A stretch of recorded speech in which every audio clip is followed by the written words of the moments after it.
Right, hey guys, welcome back.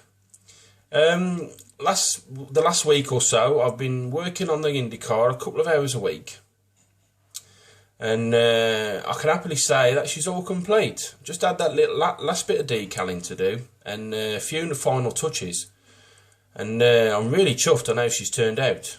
So here's the final reveal. Well, there she is, in all her glory. Now, when I left you, I'd just finished the wing and the actual canopy decals with a Haveline on each side as well. I basically started on the Bosch logo.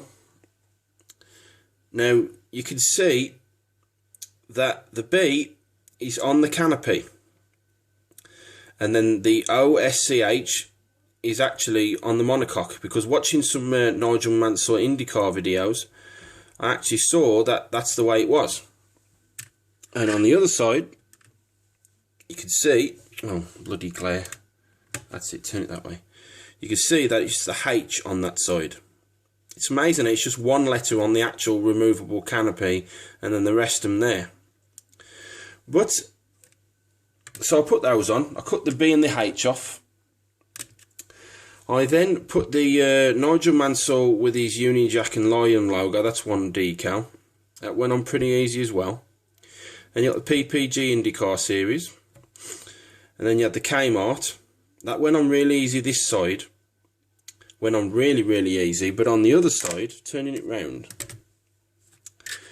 you could see that it's touching the actual uprights of the wheel supports.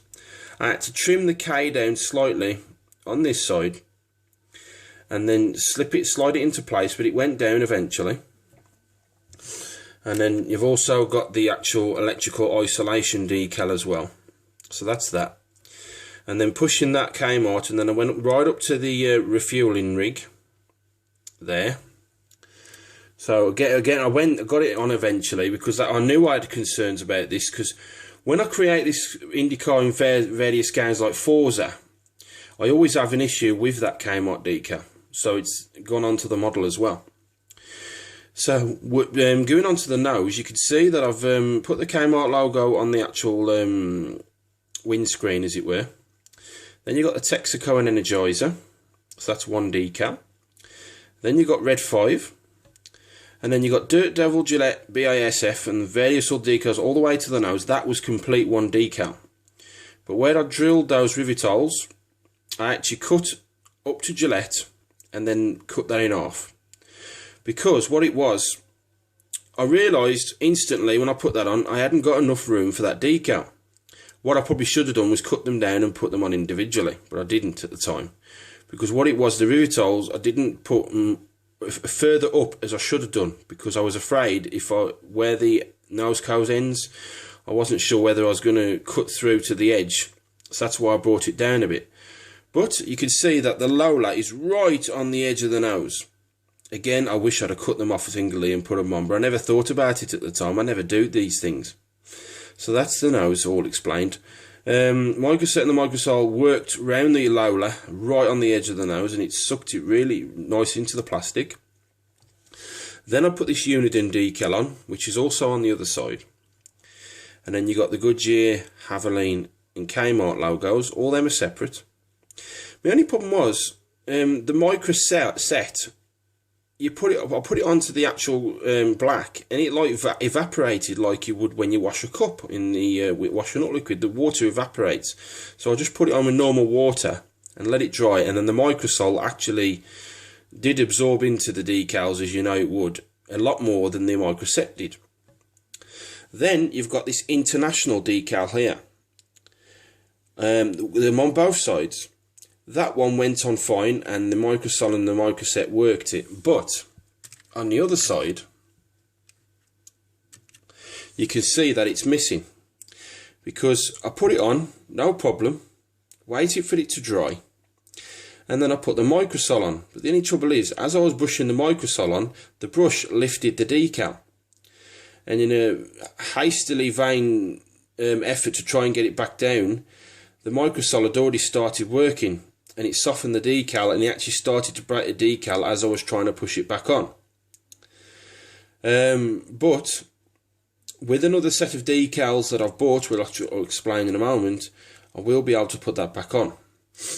Now it comes to the tyres. You can see, even though I've sanded it down on the tyres to give it a more worn look with my black sandpaper, the line still remains, the moulding line. And I can't get rid of that line no matter how much sanding I do. I even put a bit of sandpaper on the end of my finger and started rubbing, and it won't lift. I've even tried with my craft knife trying to get on the flattest edge, and it still won't come off. But I get it them worn look because it was too shiny, the actual tyres were. I wanted to give them that used look, that used scrub set look. And then last but not least on the nose, you've got the two aerials. Because on the box art, and not in the instructions on the box art, you can see that the aerials are there. And also you can see there's a few rivet holes on the canopy on the monocoque. So using my little drill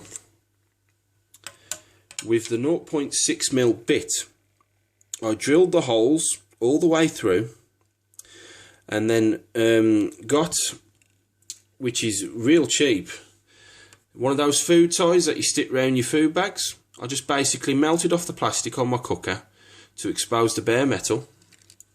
I then cut them down and then put a drop of glue around the bottom of the actual tie, and then pushed it into place, and it's gone in real nice, and they're actually quite solid. Also, like I did with those, I used my 0.85mm bit and just drilled a couple of holes on the canopy and each side of the Texaco decal to look like there's actually rivets, and then just got my Sharpie pen and filled those in. Right, and let me see if I can remove the canopy one-handed. There we go. Just pull this off, move it out of place, because you can see you have to manoeuvre it round those. You can see the engine in all its glory. I basically, once I'd done that, I get it once over with the Humbrol gloss coat, and it looks really nice. And you can see that I've also put that clear piece onto the canopy. Basically what you want to do is you want to put the top in first, because that's the that triangular clip. You put that in first, and then you get your tweezers or a fine tip file, and then just push that in. It slots into place with no glue. But with a canopy, you can see that looks really nice, not bad at all. So again, thanks to you guys over the various forums for giving me that tip with the craft knife. Also, you can see that I've put the wing mirrors in now. I made the mistake of putting the actual windscreen on first because I wanted to put that decal on. And then each one of those wing mirrors have got that triangular clip on again. So what you're supposed to do is you put the triangular clip with the wing mirror in first, and then you put the actual clear dashboard on the top windscreen. But I didn't, so what I had to do is I had to cut off the triangular piece and then slot it into place with some micro crystal clear, because I wasn't going to use my normal model glue, because I knew it would, you know, put that fogginess onto the actual windscreen. But then fairly solid. They're not like massively solid, but they seem okay for now. And you can also see that I have put the painted those in silver, the mirrors, because it's actually indentated, so you could actually probably get some metal foil or maybe cut a bit of mirror material and put those in, just a bit of silver. And but they look real, they're not too bad at all. I've also put the steering wheel into place. It's only pushed into place. It's very easy removable, so when I do manage to get my figure, a driver figure, at a later date I will be putting one in. Let's turn the camera back around to myself for a second. Now basically, Big Phil over at Brit Modeler Forums found me a model site in Czechoslovakia that does a decal sheet with helmet and race suit decals on. But the only trouble is the decal sheet is actually the car decal sheet, the complete sheet that I would have got with a Tamiya.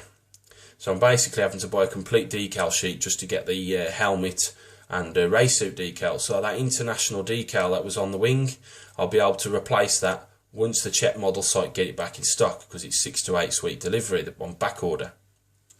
So going back to the IndyCar, let me just move these bits out of the way.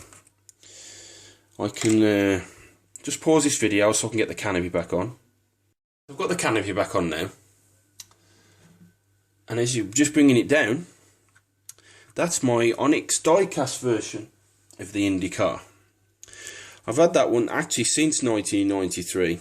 It's 1/24 scale. It comes on a base and a clear lid. What it was, remember when I said I needed a figure? I was originally going to take the figure out of this because it's got all the helmet decals and put it in there.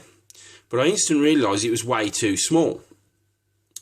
So what I did, while it was out, I painted the race suit, because the race suit was just basically white and it hadn't been painted. It's just the helmet decals that have been put on by Onyx. So basically what I did is I took the helmet off the torso, primed it in white, then painted on the red for the arms, black for his legs, and then painted the seat belts in. It's a shame I couldn't put that in there, but at the end of the day, once I do get one of those driver figures with the helmet decals from Czech model site, it'll look real nice compared to this one. This is the IndyCar version, not the IndyCar version, the Indy 500 version.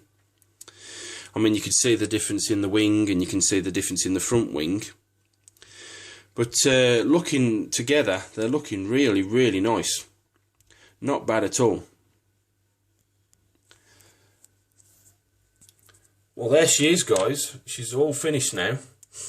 Hopefully I haven't bored you too much, and you've enjoyed these videos as I've enjoyed making them.